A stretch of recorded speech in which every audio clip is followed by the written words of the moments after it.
খাটিগড়ার BJP আকণ্ঠ দুর্নীতিতে নিমজ্জিত।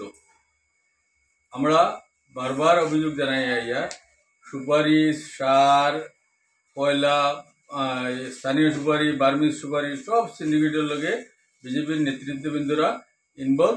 এটার প্রমাণ হইল গত বর্ষ পশ্চিম খাটিগড়ায় শিলচর সদর থানা এরিয়া এক গাড়ি সেগুন কাঠ জব্দ করছে এবং সেগুন কাঠটা জব্দ করছে পশ্চিম খাটিগড়ার জেলা পরিষদ, প্রাক্তন জেলা পরিষদ এবং বর্তমান মণ্ডল সভাপতির ছায়াসঙ্গী সুকুমার দাসের বাতিজার গড়ত্যাগ এরিয়া এবং এখানে জলালপুরের আরও তিনজন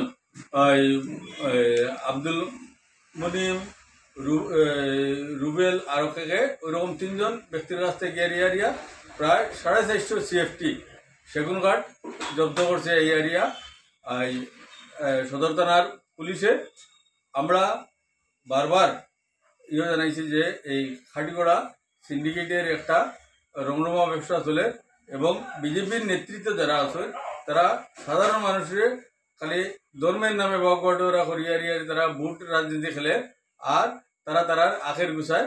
আমরা এটার তীব্র প্রতিবাদ করি আর পুলিশে যে ভূমিকা নিছে এটা একটা সদর্থ ভূমিকা নিছে। আশা রাখি খাটিগড়ার জনগণ এখন বুঝতে পারছেন যে বিজেপি উন্নয়নের লাগি না, বিজেপি ওই এরিয়ার নেতৃত্ববৃন্দ যারা আছেন তারা আগের গুছাইবার লাগি বিজেপি করে।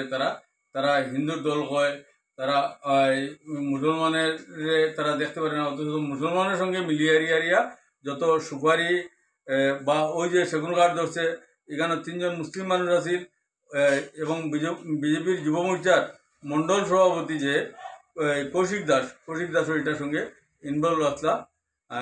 এই ধিক্কারজনক ঘটনা আশা রাখি খাটিগড়া সচেতন মহলে এটা বিচার করবা।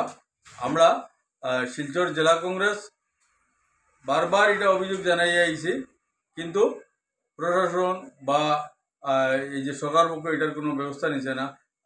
এটার প্রমাণ হইল গিয়ে আজকে, অথচ আপনি দেখবা যে গত কালকে রাতাথুরাত একটা বার্মিজ সুপারির গাড়ি অ্যাক্সিডেন্ট হয়েছে এবং এই সুপারিগুলাকে ইয়ের থেকে বার্মার থেকে এখানে হওয়া হয়েছে না। তো এইগুলা এই বিজেপি নেতৃত্ববৃন্দ যারা আছেন তারাই পুলিশ সেটিং করি প্রশাসনের মদতে এগুলো হচ্ছে। এইভাবে চলতেছে খাটিগড়ায় সিন্ডিকেট রাজ।